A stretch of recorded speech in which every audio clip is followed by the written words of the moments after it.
Hello everybody, I am Tom and you are watching me play Disco Elysium. In today's episode, I don't actually know what I want to do, to be honest. Tonight we have to talk to this guy, but that's not an issue yet. Need to call Alice back about the armor, so I guess we can do that considering we're right near Kim's car. It's been a day, we should be able to see if they've got any new information on it.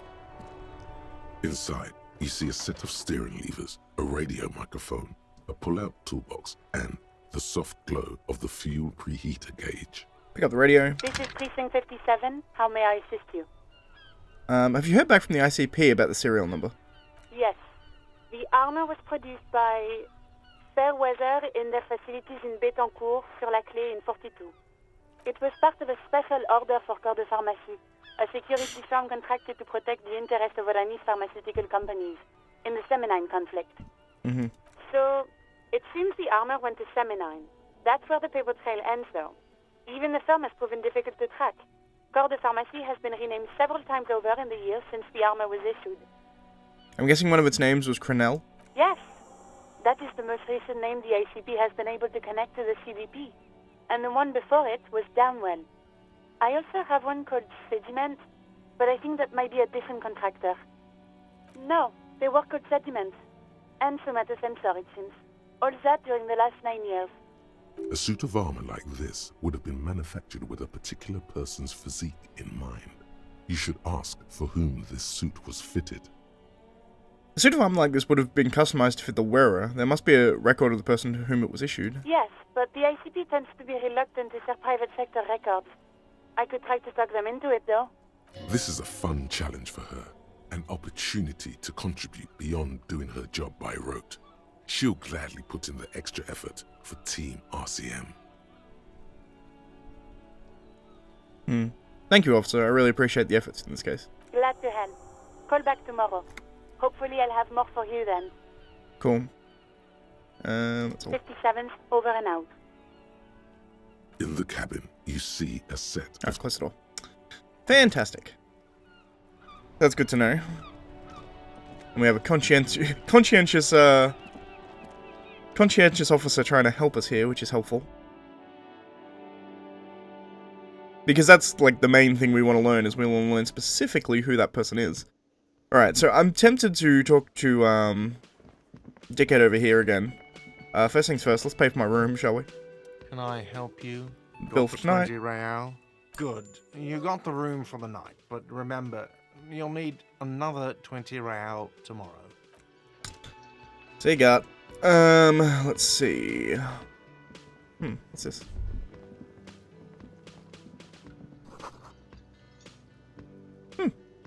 Tomatoes are so thinly sliced you can see through them. Let us talk to Titus, shall we? Titus. It's you again. What is it?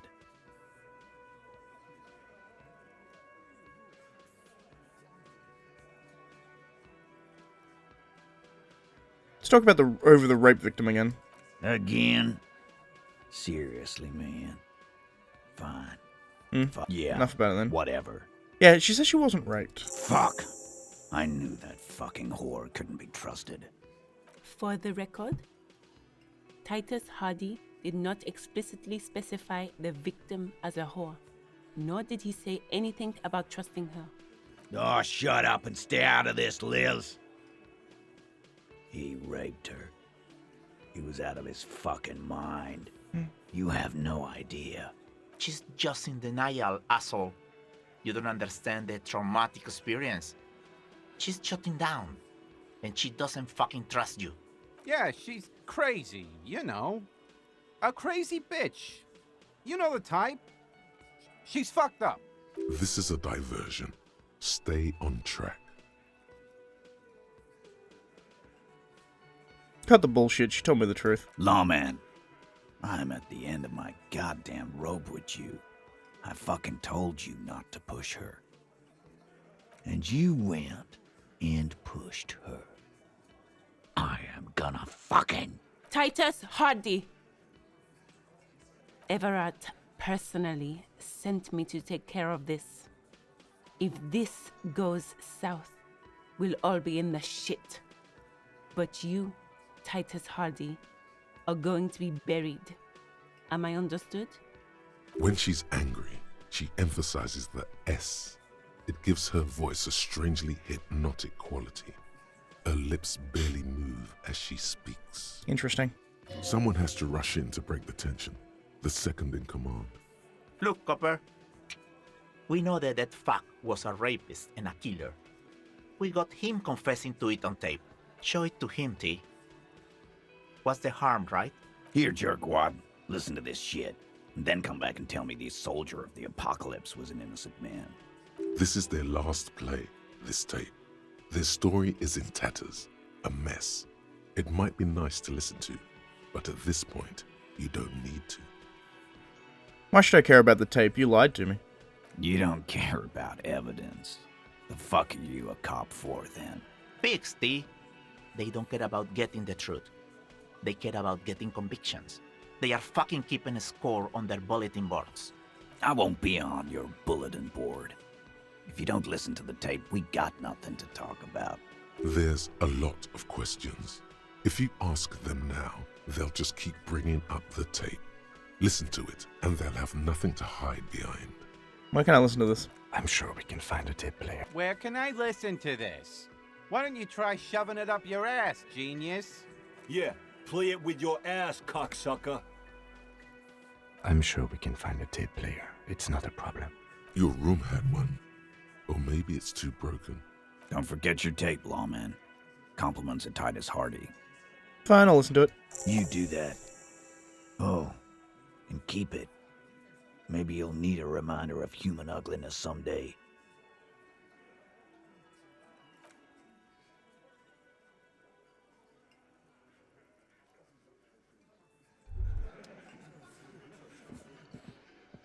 I've got nothing to say to you. Why are you wasting your time? Are you Lizzie, Elizabeth? Miss Bruford? I suggest not wasting time on trivial pleasantries and focusing on why you are actually here. Titus Hardy. Even though she has excellent control over herself, something moved behind her eyes. In the way she stands. In her face. You caught her off guard. Push her some more. Leo told me about you. He likes to talk a lot. You are not here to chat up the legal counsel. You are here to question these men. You set the pace and the topic of these conversations here. Establish that. A man like Easy Leo could have said anything. Do not be restrained, sire.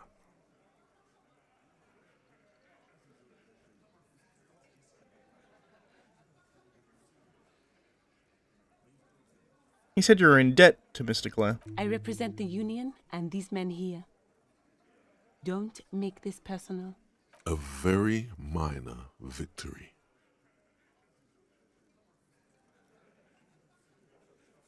Are you the Hardy girl? I am not. You could be Liz. You could be anything. You could even be a model. Even a mod? Glenn, I went to law school. I am an attorney. He's right. With a face like that, she could be on the cover of Le Debutante International. Get a grip, Glenn. She went to law school. So fucking what? Lots of models are actually really smart people, fuckwad. No, Glenn, they aren't. This didn't change her opinion of you. It's not her. She's not a Hardy girl. Interesting. So I threw her off, at the very least. Alright. So we can listen to this tape. I guess Kim probably has a tape in his room, maybe. We'll see, I guess.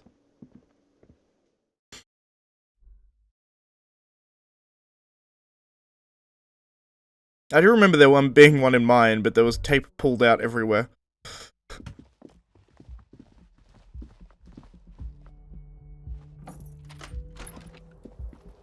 The compact tape player is still and silent.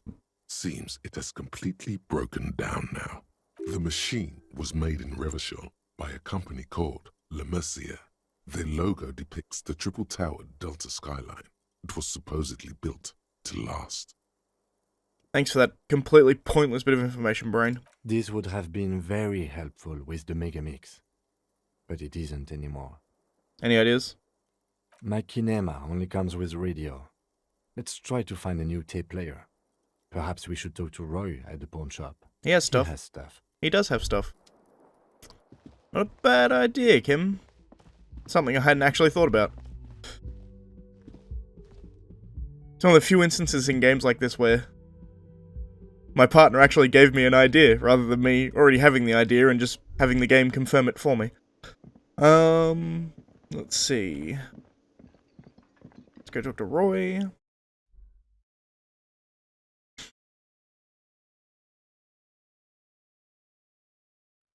Having said that, I have no frickin' money.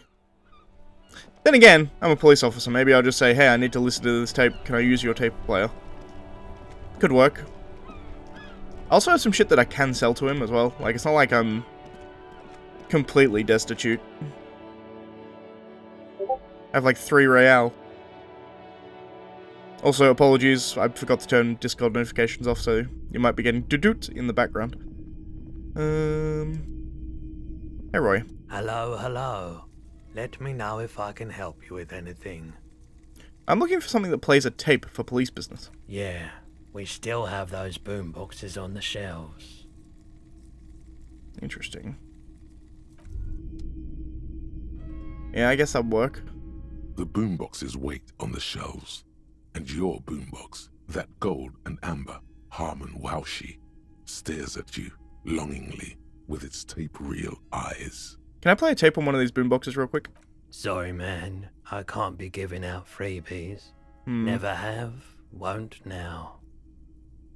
You sure these are all in working order? Absolutely. I've tested each one myself with recordings of speech, found sounds and music from a variety of genres. Even though I don't really like music. Who doesn't like music? That's so weird. Anyway, the stereo-proof machine It's here. the Harmon Waushi W2. Made in Vespa. Designed in Seoul. Plays all reel-to-reel formats. 2mm, 8mm, 12mm. It's even got a little radio in there. It's actually pretty cool. 12 real.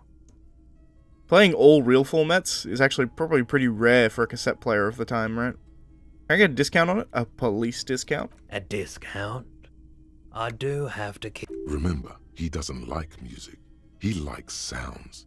The Door Gunner Megamix is his type of tape. Certainly, he'd give you a discount if he knew you'd play something so experimental. I'm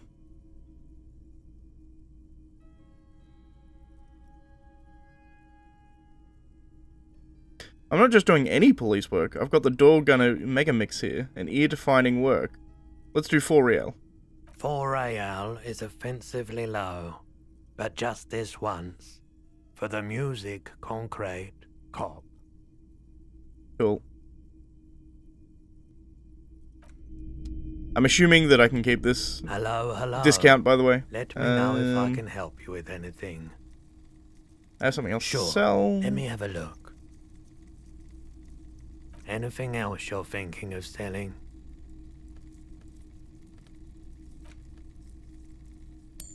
Shot football, that gives me enough.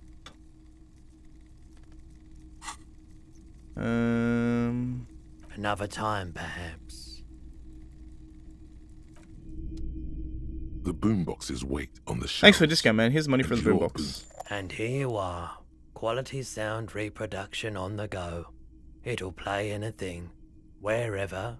Turn any tape into a conversation of sounds and shapes. Cool. Let's leave before we use this, because he doesn't need to hear this. This apparent confession. Alright, so let's go over here. The porter reel is just what you needed. The reels attach to the apparatus with a satisfying click. The tape is routed behind the magnetic reader. Play the tape. You push a commencer and the tape starts spinning. Violent static and machine sounds fill the air. This isn't Revachon. This is a fucking village. I can almost see the elephants.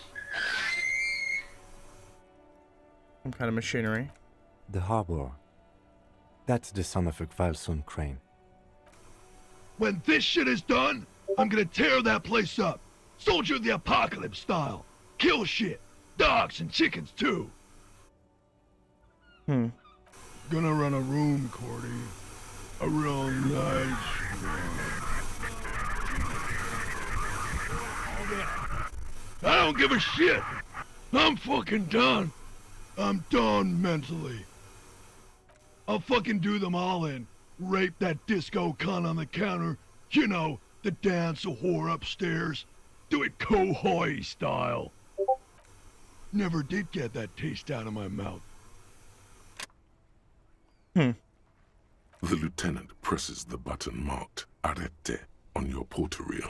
The tape stops spinning. What's at the very end? The silence. End of recording. Hmm. What do you think? It seemed authentic enough. Probably recorded off the shortwave, then edited to seem more incriminating. He sounded like he was on patrol around the harbor walls.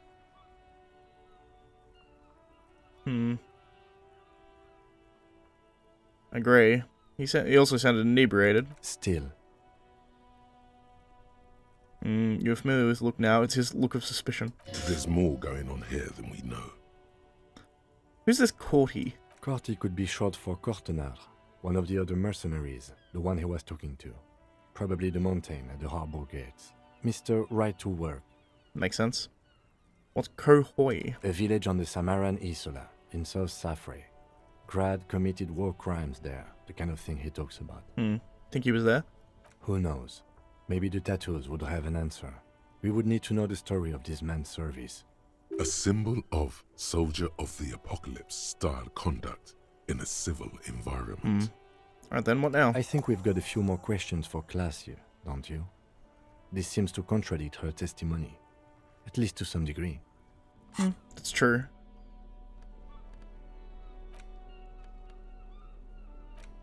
He's not wrong. I guess it...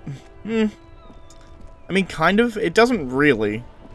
It's him in a drunken stupor saying a lot of stupid shit, and he's obviously an incredibly aggressive piece of shit of a man, right? So it's like... It's more than possible he was just postulating, you know what I mean?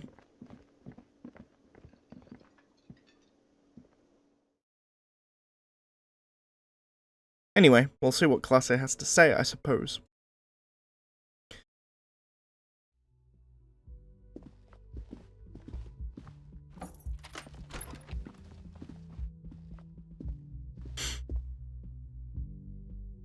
Also, I think there was a door here that I never went through, now that I think about it. So I can check that too.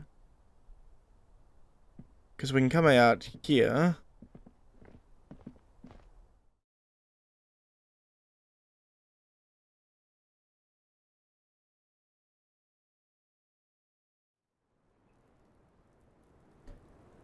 Talk to her. This door here I never went in. I was just thinking, what a nice day for questions pertaining to a murder investigation. Indeed. Titus Hardy gives a recording where the deceased states his intentions to commit a rape.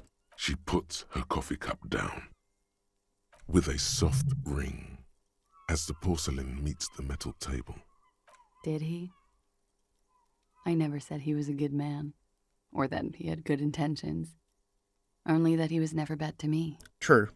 She doesn't care. If anything, she sounds amused. On the tape, he specifically identifies you as the target. Where did they get this recording exactly? It's intercepted radio chatter of the deceased, recorded via a de-encryption station. It's authentic enough.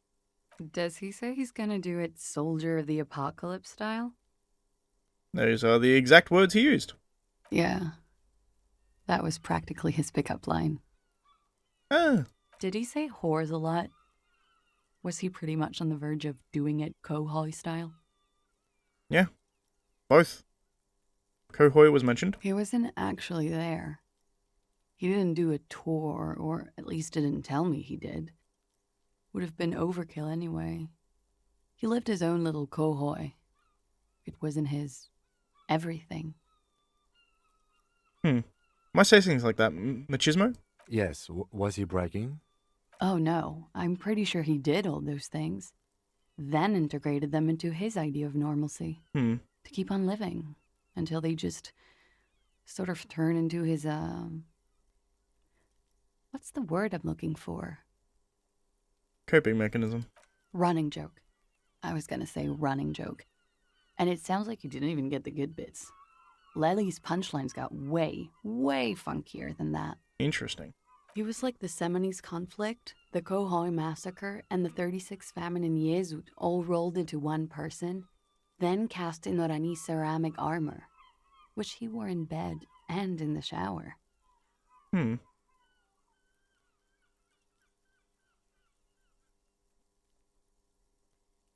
like this kind of stuff? We're all scraping up any happiness we can find, officer. Going around with our little scouring sticks. You, your first love, Mr. Kohoi here. Did he tell you he had actually done any of those things? He and Martinez, I mean? No. We were too busy laying waste to our own nervous systems to direct any of the fury outward. Intriguing. He seemed happy, I guess. At ease. As much as a man like him could be. Indeed. What kind of man was he? Before you go, ask for details.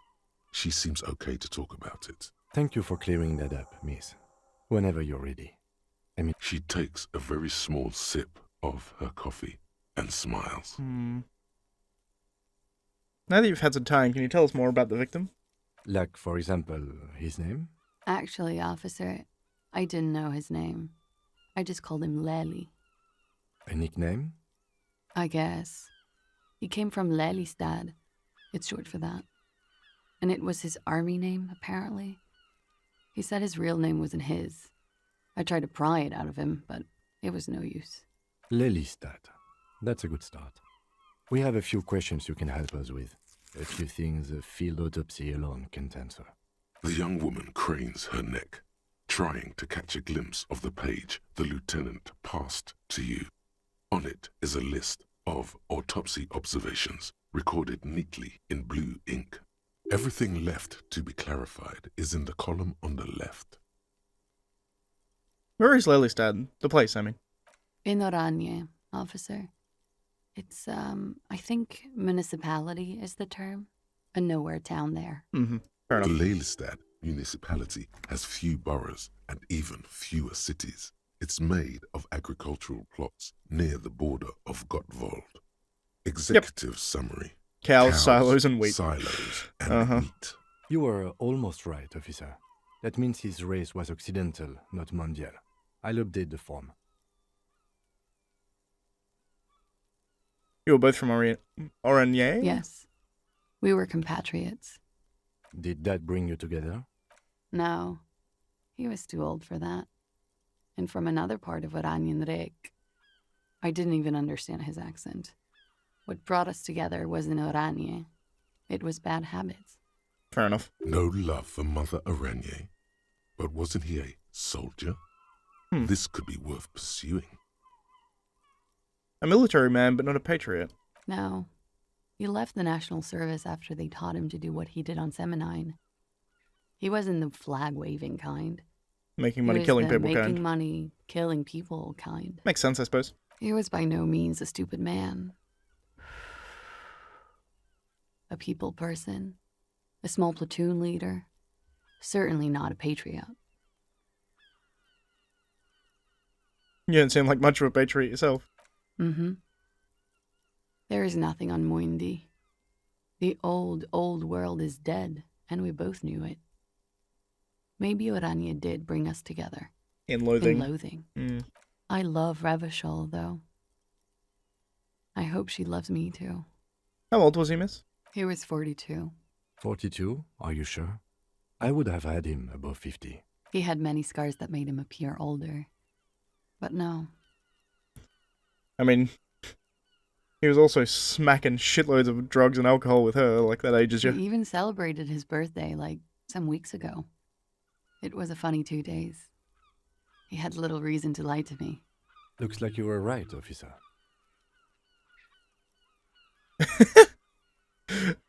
The lieutenant taps on his notebook once, as though assigning some kind of point. Points aren't good. Have one, you old dog, before we all die.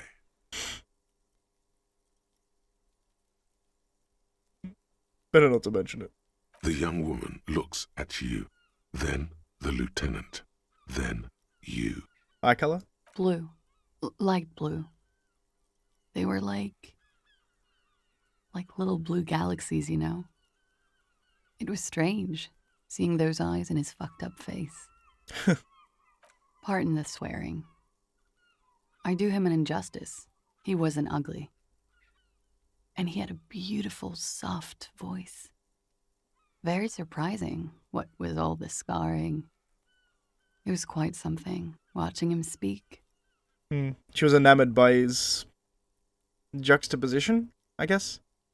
You have this hard, scarred face with his beautiful eyes and this soft voice. He had a combat wound on his chin and mouth? Yes. Severe. It made him look like half his face was cracking away in some strange smile. That and those eyes. Ah, yes. His hair, if you can remember? It was light brown, almost blonde. He darkened it with brilliantine, made it oily. Not nice to stroke. I couldn't convince him to leave it alone. We ordered a toxicology report. Any ideas what that'll show us? A real rainbow splattering. That's exactly what I was pharmaceuticals, thinking. I bet. Barbiturates, Amphetamine, sildenafil. sildenafil. How much does the toxicology report cost the police of Revachol? I can do it for half of that. Save you some money, make some myself. It's quite expensive, miss. But we'll manage without your help for now. He had a tattoo. Do you know what it meant? Oh, that.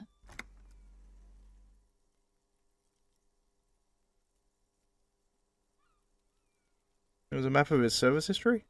Sure, service history. It was mostly for showing off to chicks, though. Showing for chicks, how so? How? Imagine him lying in bed. Freakish musculature laid out on the sheets. Scarred, of course. Tattooed. The sheets are dirty for some reason.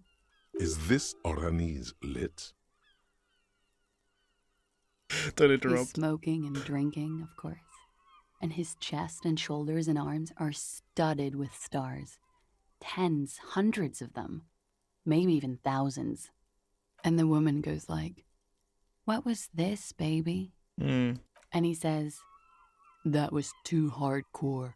Don't ask me about that." So she goes, "Okay, but what's this, baby?" And he's like, "Saw some bat shit there. Killed some loincloths." And so it goes. Star after star, port after port, third world country after third world country. And he's done horrible things in every single one of them. I assume you were the woman in this. Oh, yeah. Can you tell us precisely what these mean? No, thank you. I've seen enough of him dead. I can tell you what they meant without looking at them. Cool. Go on. He was a blue-eyed boy with thick arms, from a small town. He was also poor, and the government of Orania needed some people killed, so they turned him into a grotesque killer. For money. He went to Killer Academy in Vredefort. Then he killed some people in the Seminine Islands. And on other islands, too. All of the islands.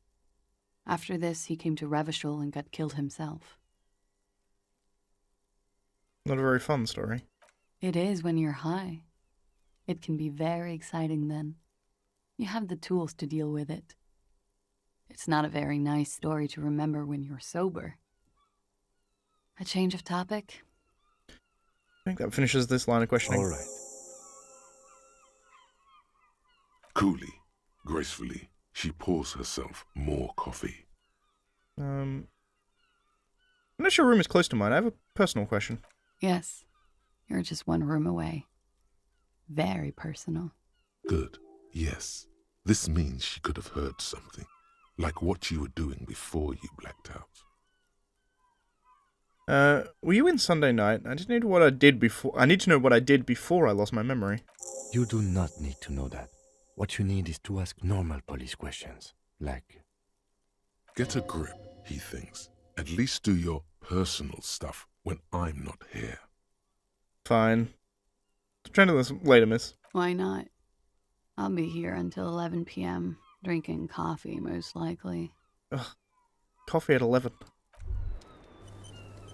Got a few friends that do that. Weird. Wait. Stop. That man, bloated beyond all recognition, was 42? That's what she said, yeah. Below the damage, the weeks of decomposition, all the swollen indignity of morality. He was 42 years old. Am I 42? How old are you? That's where this is going. 45,000 liters of raw alcohol has left its disfigurements. What lies beneath, you wonder? You could ask either one of them.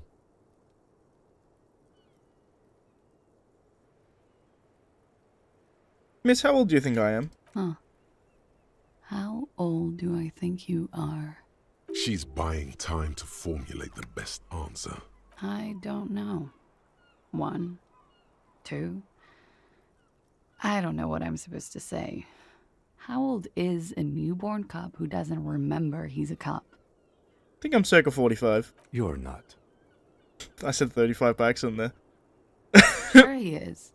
You know, age is just a number. Yes, but for him that number is much larger than 45. Thanks, Kim. Wait. This requires scientific measurements. Bring it on, I'm not afraid of the truth. To the laboratorium. I just got a quest for that. Where am I supposed to be going?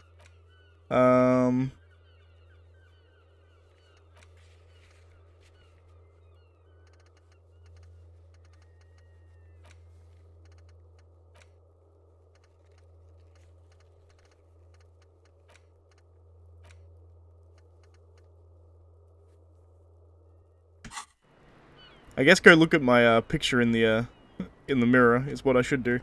Alright, we're already at half an hour. The same small, heavy door. No lock in sight. Where does this lead to? I don't know.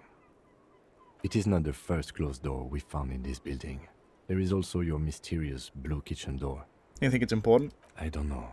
The further we get, the more this building seems to be tied to the case. The vigilantes, the cadaver, and a number of people connected to the case are in or around this building. This door is part of it. It's not unimportant.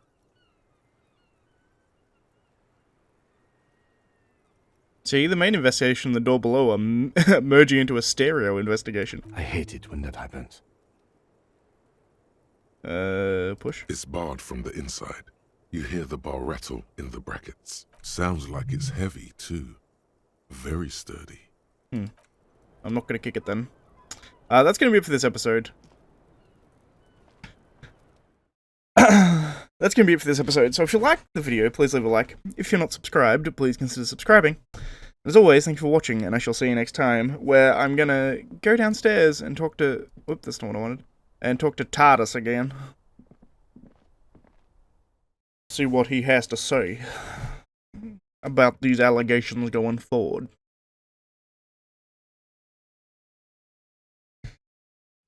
But, as I said, that's going to be next time. So, I'll see you next time, guys. Thanks for watching. Ended up being a relatively long episode compared to what I want these to be. I'm trying to make these like 20 minutes long, but that's often hard. Because there's a lot of cool stuff that happens in succession. Anyway, see you next time, guys. Whoa, Kim, you right? Kim, he can't handle it. There we go. See you next time, guys.